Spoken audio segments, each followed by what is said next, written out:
नमस्कार दोस्तों, good afternoon. कैसे हो सब? उम्मीद करता हूँ सब अच्छे होंगे और तैयारी कर रहे होंगे दबकर, और अच्छी तरीके से तैयारी करो कि सिलेक्शन हो जाए और किसी के सहारे मत जीना नहीं पड़े, इसलिए तैयारी करते रहो, अच्छे तरीके से तैयारी करो। और जो चीज़ आपको रटनी है वो रट दो, याद होती है तो उसको याद करो, वरना उस चीज़ को रट के ही नौकरी लग जाओ। अपने को क्या है, अपने को पानी निकालना है, साइंस वाले सर कहते हैं वैसे, ठीक है। तो अपने को तो पानी निकालना है, चाहे कैसे ही निकले, ठीक है। तो अपने याद करने का फॉर्मूला बनाओ, उसको रटो, याद करो, पर अपने तो दिमाग में बैठना चाहिए, ठीक है। तो आज हम शुरू करेंगे मेवाड़। कौन सी रियासत? मेवाड़, जो हमने कुछ पढ़ ली है। आज हमारा अगला शासक होगा वो है राणा सांगा। कौन सा शासक है? राणा सांगा, ठीक है। मेवाड़ रियासत करेंगे। कौन सी रियासत पढ़ेंगे आज हम? मेवाड़। और मेवाड़ का जो शासक होगा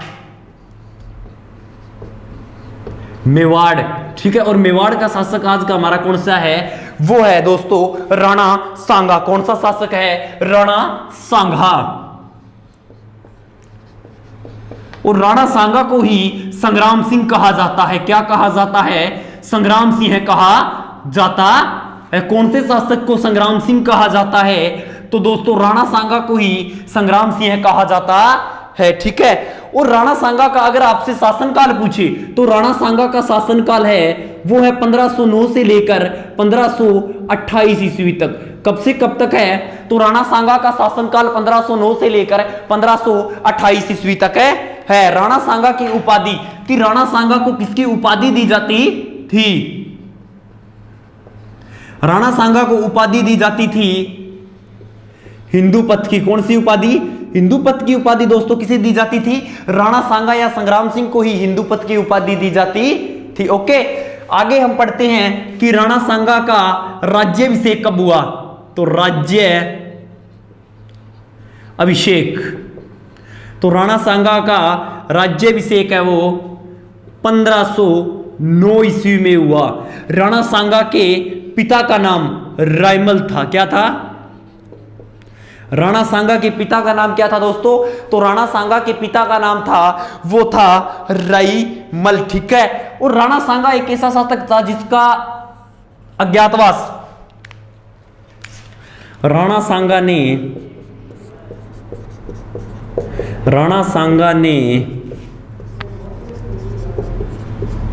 अपना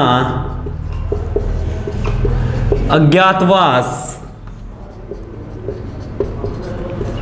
अजमेर के करमचंद पंवार के पास से, करमचंद पंवार के पास गुजारा, ठीक है। राणा सांगा ने अपना अज्ञातवास कहां गुजारा था? तो अजमेर के करमचंद पंवार के पास राणा सांगा ने अपना अज्ञातवास है वो गुजारा था। यहां तक आपको राणा सांगा समझ में आ गया होगा कि शासनकाल 1509 से 1528 ईस्वी तक है। उपाधि है वो हिंदू पथ की उपाधि दी जाती है। राणा सांगा को उपाधि है वो किसकी दी जाती है? हिंदू पथ की उपाधि दी जाती। कि राणा सांगा को उपाधि है वो किसकी दी जाती है? तो हिंदू पथ की उपाधि दी जाती है। राज्याभिषेक 1509 ईस्वी में हुआ। रायमल इसके पिता का नाम था, इसके भाइयों का नाम है वो आपको मैंने बता दिया था। पृथ्वीराज सिसोदिया हो गया, ठीक है। पृथ्वीराज सिसोदिया जिसकी कुंभलगढ़ दुर्ग के अंदर 12 खंभों की छतरी है, ठीक है। पृथ्वीराज सिसोदिया हो गया, जगमाल हो गया, और तीसरा सबसे छोटा भाई था वो था राणा सांगा या फिर संग्राम सिंह, ठीक है। ये सारी बातें मैंने आपको बता दी है। अब हम राणा सांगा के युद्धों का जिक्र करते हैं। राणा सांगा के युद्धों का जिक्र करते हैं। ये राणा सांगा का शासनकाल है वो सबसे इंपॉर्टेंट है दोस्तों।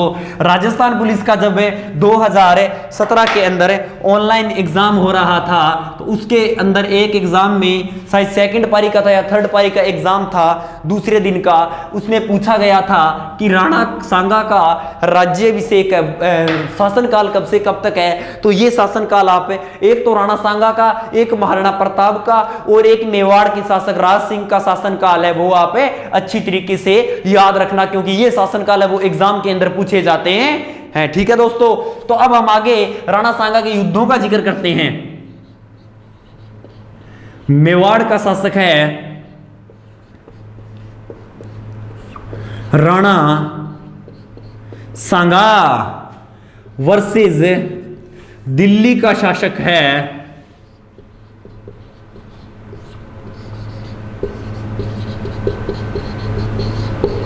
इब्राहिम लोधी। ठीक है, दिल्ली का शासक कौन है? इब्राहिम लोधी। लेकिन ये क्वेश्चन आप एक दिमाग में सेट कर लेना कि राणा सांगा के राज्याभिषेक के समय, राणा सांगा के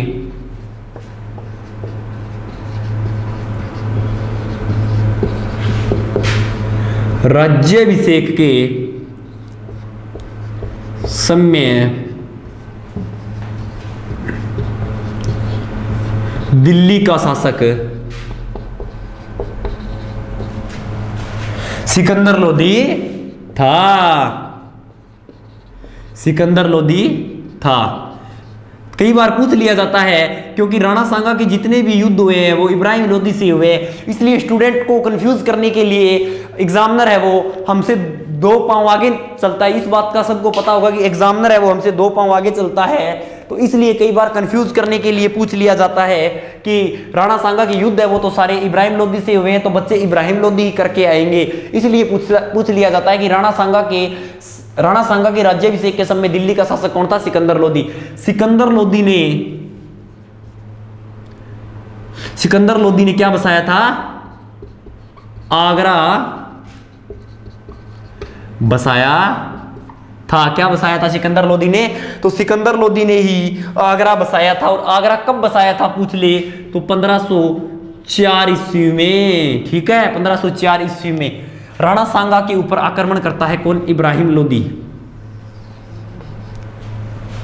बात है 1517 ईस्वी की। युद्ध खातौली का युद्ध। खातौली का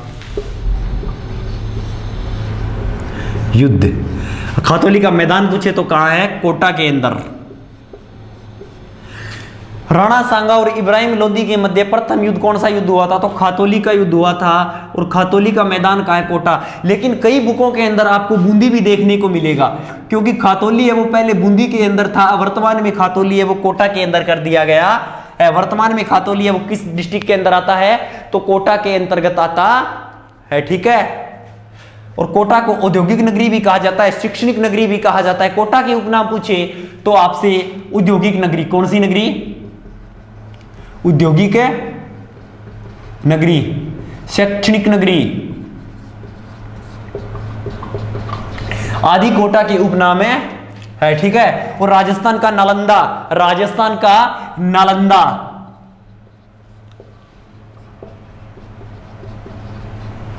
बाकी रह गए वो आपको एक दिन ये सभी उपनाम बाद में जब भूगोल आएगी तब करवा दूंगा। ठीक है, तो खातौली का युद्ध हो गया 1517 में। विजय हुई थी राणा सांगा की। किसकी विजय हुई थी? राणा सांगा की इस युद्ध में विजय हो गई थी। पहला युद्ध। अब युद्ध करते हैं हम दूसरा। कौन सा युद्ध है? दूसरा युद्ध।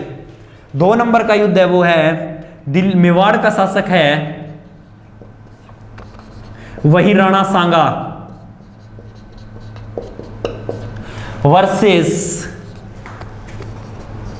दिल्ली का शासक है वही इब्राहिम लोधी।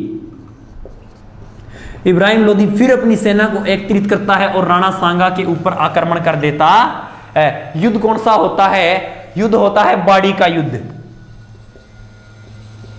बाड़ी का युद्ध 1518 ईस्वी में। बाड़ी का मैदान पूछे तो धौलपुर में है। ठीक है, बाड़ी का मैदान कहां है? धौलपुर। पहला युद्ध तो मेवाड़ का राणा सांगा वर्सेस इब्राहिम लोधी के मध्य होता है। युद्ध होता है खातौली का युद्ध। खातौली का मैदान कहां है? कोटा के अंदर। कोटा के अंदर खातौली का युद्ध है वो 1517 ईस्वी के अंदर होता है। और फिर मेवाड़ का शासक वही राणा सांगा रहेगा और दिल्ली का इब्राहिम लोधी है, उसने अपनी सेना को एकत्रित किया है और एकत्रित या संगठित करके मजबूत करके फिर आक्रमण किया। और कहां किया? बाड़ी के अंदर। और बाड़ी का मैदान है वो कहां है? धौलपुर के अंदर। और कब हुआ था बाड़ी का युद्ध? 1518 ईस्वी में। ठीक है, तो ये समझ में आ गया होगा।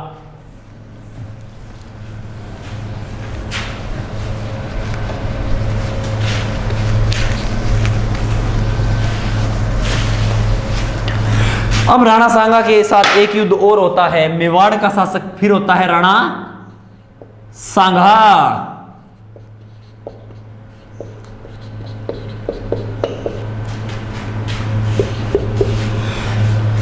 जिंदगी में सब कुछ मिल जाए तो तमन्ना किसकी करोगे, कुछ अधूरी ख्वाहिश से ही तो जिंदगी जीने का मजा देती है। ठीक है, मेवाड़ का शासक है राणा सांगा वर्सेस मालवा का शासक है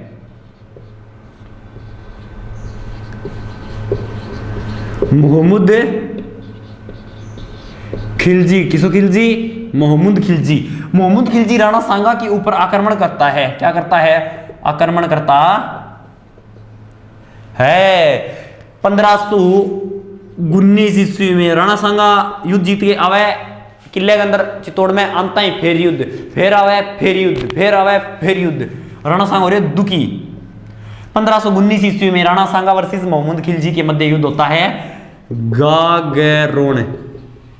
गागरोन का युद्ध। गागरोन का मैदान कहां है? झालावाड़ के अंदर। और गागरोनी तोते भी प्रसिद्ध है। और गागरोन के दुर्ग के अंदर ही, दुर्ग में संत पीपा की छतरी है। संत पीपा की छतरी है। आपसे पूछेगा कि कौन से किले के अंदर संत पीपा की छतरी है, तो गागरोन के गढ़ के अंदर संत पीपा की छतरी है। और गागरोन का किला वह किला है, गागरोन का किला यह दुर्ग है, वह दुर्ग है जो बिना नीम के है।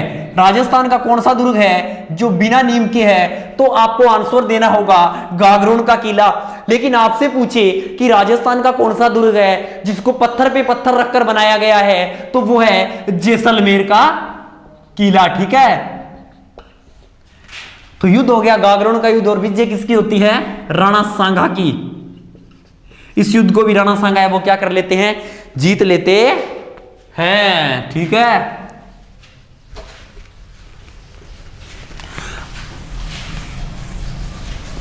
अब मैं आपको थोड़ा सा बता दूं कि उधर फरगना से एक शासक आ रहा है। फरगना से एक शासक आ रहा है जिसका नाम है बाबर। जहरुद्दीन मोहम्मद बाबर उसका पूरा नाम है, और वैसे उसे बाबर के नाम से जाना जाता है। फरगना के अंदर एक शासक आ रहा है जिसका नाम है बाबर। बाबर आते ही इब्राहिम लोदी के ऊपर आक्रमण करता है। ठीक है, तो दिल्ली का शासक होता है उस समय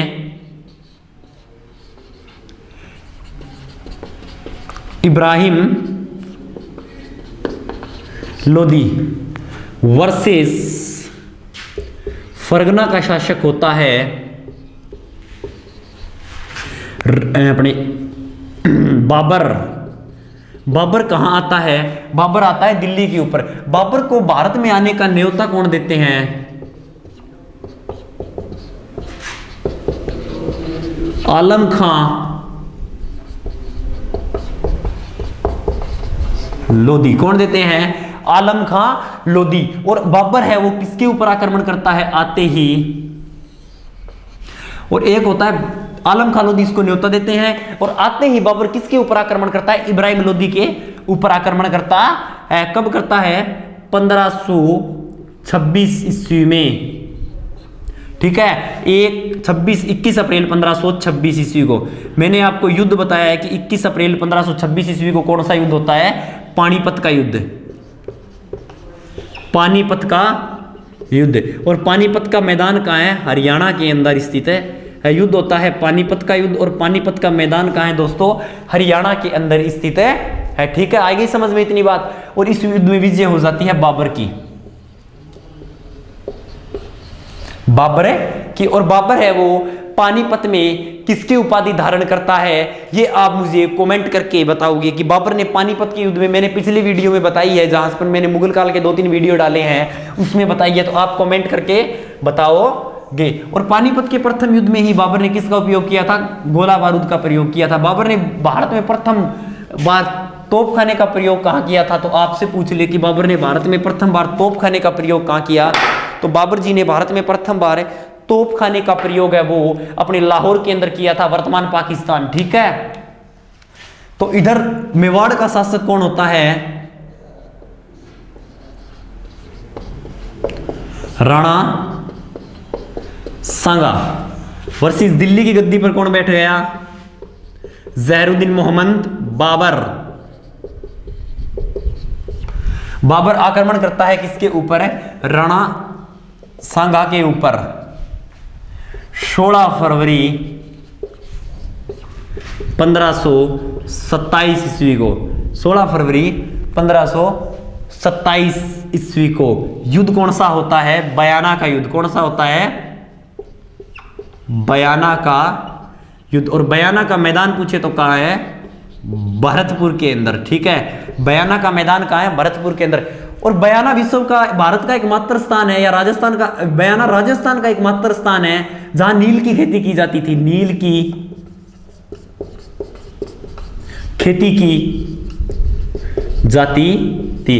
बयाना राजस्थान का एकमात्र स्थान है जहां नील की खेती की जाती थी। और बयाना का युद्ध 16 फरवरी 1557 ईस्वी को हुआ था। और बयाना का मैदान है वो कहां है दोस्तों? भरतपुर के अंदर। ठीक है, और विजय किसकी होती है? राणा सांगा की। इस युद्ध में बाबर की सेना को राणा सांगा की सेना ने इतने बुरे तरीके से हराया था कि राणा सांगा की सेना ने हराने के बाद बाबर की सेना है वो इस युद्ध को जीतने के, अगला युद्ध जीतने के लिए तैयार भी नहीं हो रही थी। राणा सांगा कहता है कि अब हम हमारी सेना को संगठित करके चलेंगे और राणा सांगा को हराएंगे। बाबर ये बात कहता है तो, लेकिन बाबर की सेना है वो कहती है हम नहीं जाएंगे। मतलब लाता हूं, मुक्का हूं, थपड़ा घुट्टिया बाने, तलवार की जगह लाता मुक्का थपड़ा चलाई। तो आगे बाबर की सेना तैयार नहीं होती है तो बाबर 3 घोषणाएं करता है। बाबर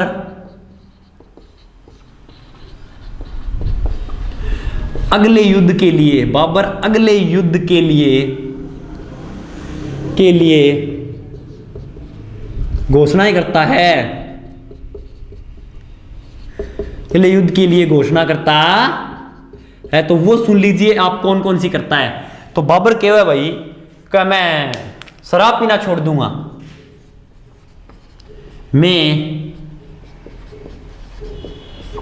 शराब पीना छोड़ दूंगा। तो सैनिक बोले हमारा क्या घटो है, मरा हो तो तू मरा हो, छोड़ दे ना छोड़। बाबर बोले कौन पार पड़ी। फिर बोले मैं काबुल में चांदी के सिक्के बंटवाऊंगा, मैं काबुल में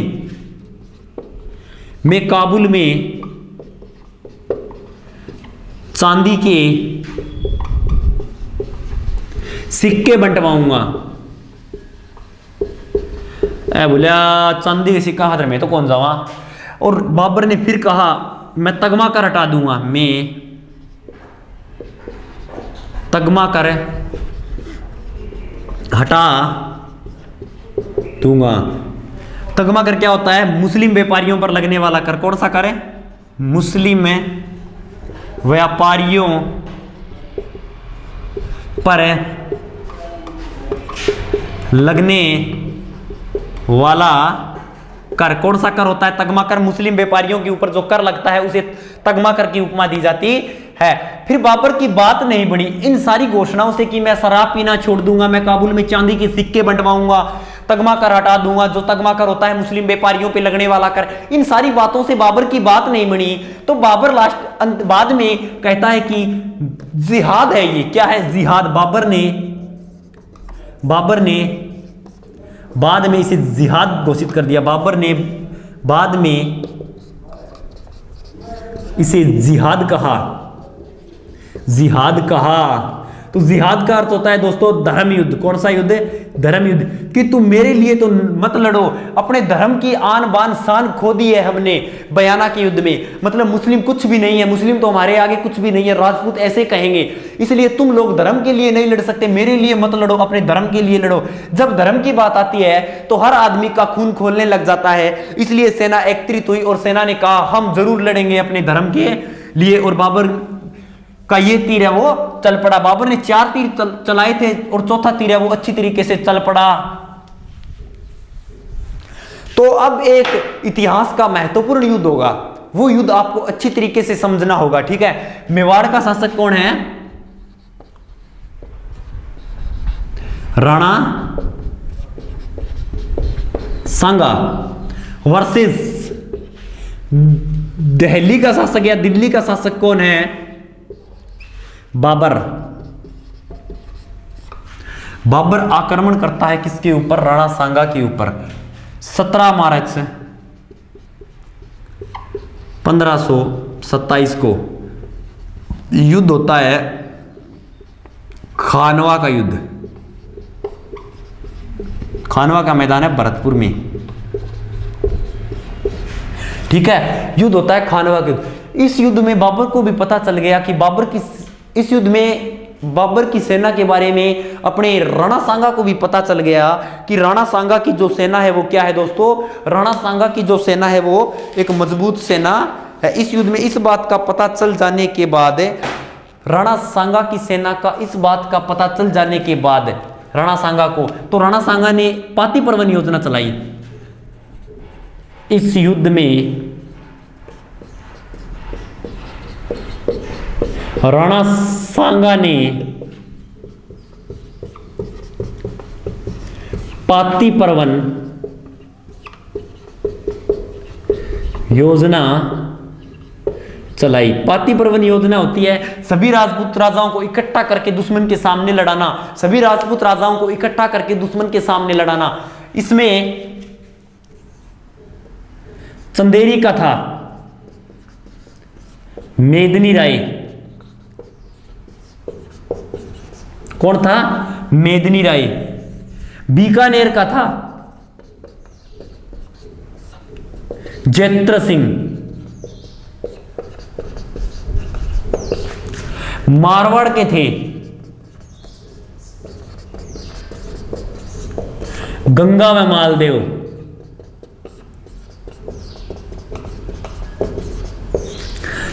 जगनेर का था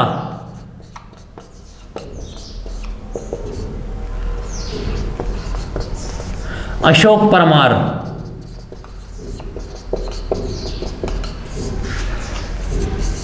और अपने कौन सी बच गई? हाँ, इसका आमेर का था पृथ्वीराज कछुआ।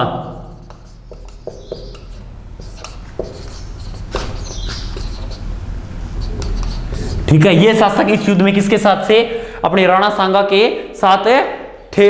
इस युद्ध में राणा सांगा के साथ रहने वाले शासक थे चंदेरी का मेदिनी राय, बीकानेर का जैत्र सिंह, मारवाड़ का गंगा मालदेव और जगनेर का अशोक परमार और आमेर का था पृथ्वीराज कछुआ। ठीक है, ये शासक किसमें थे? खानवा युद्ध में राणा सांगा के साथ थे। और राणा सांगा का एकमात्र मुस्लिम सेनापति, एकमात्र मुस्लिम सेनापति। इस युद्ध में राणा सांगा का जो एकमात्र मुस्लिम सेनापति था दोस्तों, वो था हसन खां मेवाती। कौन था? हसन खां मेवाती।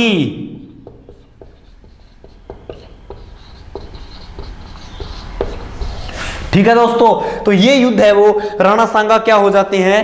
हार जाते हैं। इस युद्ध में हार किसकी हो जाती है? राणा सांगा की। और विजय कौन हो जाता है? बाबर हो जाता है। बाबर इस युद्ध में क्या हो जाता है दोस्तों? विजय। और राणा सांगा इस युद्ध को हार जाते हैं। और राणा सांगा को इस युद्ध में घायल हो जाने पर राणा सांगा के इस युद्ध में घायल हो जाने पर पृथ्वीराज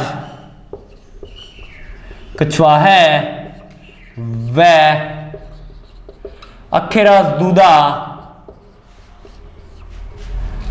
कालपी मध्य प्रदेश ले जाते हैं। एमपी लेके जाते हैं। किसे? कालपी एमपी। किसे लेके जाते हैं? राणा सांगा को या युद्ध भूमि से बाहर लेके चले जाते हैं। कौन लेके जाते हैं? तो पृथ्वीराज कछुआ है वह अखेराज दूदा किसको? राणा सांगा को। और इस युद्ध में राणा सांगा का राजमुकुट धारण किया झाला अज्जा ने। झाला अज्जा ने। किसने?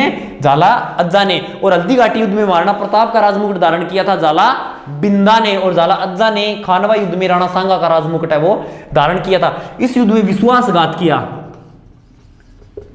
विश्वासघात किया राणा सांगा के साथ हसन सलेदी तवर सलाहदी तंवर व मोहम्मद,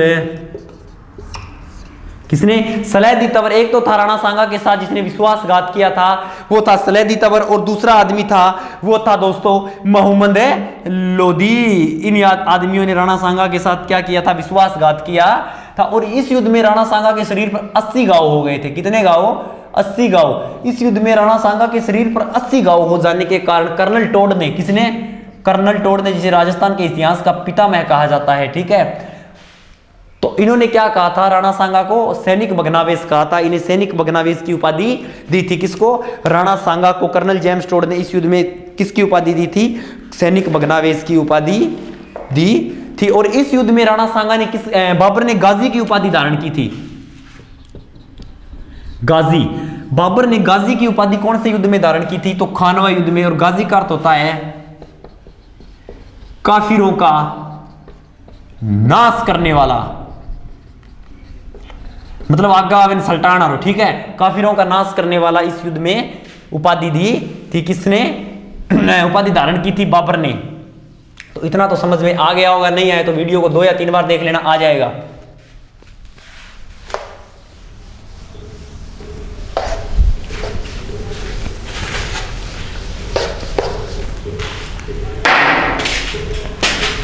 तो मेवाड़ आपके लगभग समझ में आ गया मेरे हिसाब से। तो ये राणा सांगा का मैटर है, वो तो सारा का सारा। अब हम राणा सांगा के बात करते हैं कि राणा सांगा की मृत्यु, राणा सांगा की मृत्यु हुई कालपी एमपी के अंदर। कहां हुई थी? कालपी मध्य प्रदेश के। राणा सांगा की छतरी मांडलगढ़ भीलवाड़ा, नहीं सॉरी बसवा दौसा। राणा सांगा की छतरी बसवा दौसा के अंदर स्थित है। आपसे पूछेगा कि राणा सांगा का छतरी कहां पर है? तो बसवा स्मारक, राणा सांगा का स्मारक है वो तो है बसवा दौसा के अंदर। राणा सांगा का स्मारक कहां स्थित है? बसवा दौसा। और बसवा दौसा है वो राजस्थान की सबसे बड़ी ग्राम पंचायत है। राजस्थान की सबसे बड़ी ग्राम पंचायत कौन सी है? बसवा दौसा। और हनुमानगढ़ डिस्ट्रिक्ट की जो सबसे बड़ी ग्राम पंचायत है वो है फेपाणा। कौन सी? फेपाणा। हनुमानगढ़ डिस्ट्रिक्ट की आपसे पूछे तो आएगा फेपाणा, और राजस्थान की सबसे बड़ी ग्राम पंचायत पूछे तो आएगा बसवा दौसा, ठीक है। और राणा सांगा का स्मारक, राणा सांगा का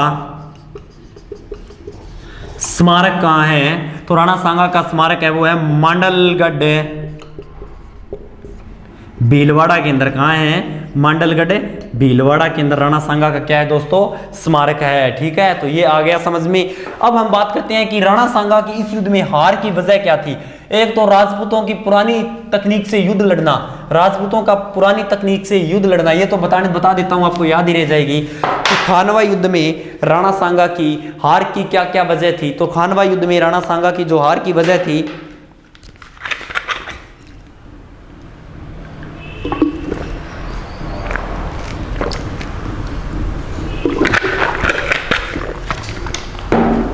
खानवा युद्ध में जो राणा सांगा की हार की वजह थी वो थी एक तो पुरानी तकनीक से युद्ध लड़ना, वो तलवारों वाला। एक दूसरा बाबर के पास तोपें होना, तुगलमा नीति का उपयोग होना। तुगलमा नीति का उपयोग होना, तुगलमा नीति का अर्थ होता है दोस्तों घेरा डालकर युद्ध करना, घेरा डालकर युद्ध करना। और तोप नीति, तो तोप चलाते थे और 2 तोपची थे, मुस्तफा खां व उस्ताद अली। मुस्तफा खां व उस्ताद अली ये तोपजी थे। और तोप पत्ती किससे सीखी थी? ईरानियों से सीखी थी। किससे सीखी थी? ईरानियों से सीखी थी। और तुगलमा पत्ती किससे सीखी थी दोस्तों? उज्बेगों से सीखी थी, उज्बेगों से, ठीक है। तो घेरा डालकर युद्ध करना, ये कई कई नई नीतियों से राणा सांगा के साथ बाबर ने युद्ध लड़ा, इसलिए बाबर की इस युद्ध में क्या हो गई, विजय हो गई। मैंने आपको ये मेवाड़ के अंदर करवा दिया है, अपने जो इंडिया जीके की क्लास चल रही थी उसके अंदर बाबर व राणा सांगा का जब हमने जिक्र किया था तो मैंने खानवा युद्ध के बारे में आपको डिटेल से नहीं बताया था, क्योंकि मुझे पता था कि मेवाड़ आएगा तब दोबारा बताना पड़ेगा, इसलिए आपको एक ही बार में अच्छी तरीके से बता दिया गया है, ठीक है। बार बार बताने से कोई मतलब नहीं होता, इसलिए खानवा का युद्ध है वो इस वीडियो के अंदर आपको अच्छी तरीके से बता दिया गया है। ओके, कल हमारी क्लास होगी वो, या अगली हमारी क्लास होगी वो होगी अपने महिला व बाल अपराध का सेकंड पार्ट, जो 20 या 25 मिनट का आएगा, ठीक है। तो उसके लिए तैयार रहिए और पिछला पार्ट है वो याद कर लीजिए। ओके दोस्तों।